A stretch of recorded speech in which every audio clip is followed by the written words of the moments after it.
চট্টগ্রাম ৮ আসনের সাংসদ ও নগর বিএনপির আহ্বায়ক আলহাজ এরশাদুল্লাহকে ফুল দিয়ে শুভেচ্ছা জানিয়েছেন আমিন শিল্প অঞ্চল ৪৩ নং সাংগঠনিক ওয়ার্ড বিএনপির আওতাধীন ক ইউনিট বিএনপি নেতৃবৃন্দ। সোমবার দুপুরে সাংসদ আলহাজ এরশাদুল্লাহ ওয়ার্ডের আমিন শাহী জামে মসজিদে জোহরের নামাজ আদায় করেন।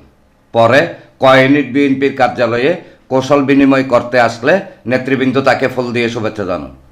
এ সময় ক ইউনিট বিএনপি সভাপতি মোহাম্মদ জাকির হোসেন, সহসভাপতি বাবুল মিয়া সওদাগর ও বশির সওদাগর, সাধারণ সম্পাদক মোহাম্মদ নজরুল ইসলাম, সহসাধারণ সম্পাদক মোহাম্মদ সেলিম ও মোহাম্মদ মামুন শিকদার, সাংগঠনিক সম্পাদক মোহাম্মদ রাজু, দপ্তর সম্পাদক নজির আহমেদ, প্রচার সম্পাদক মোহাম্মদ জাহাঙ্গীর, সদস্য মোহাম্মদ ইমাম উদ্দিন ও মোহাম্মদ সুমন সহ আরও অনেকে উপস্থিত ছিলেন।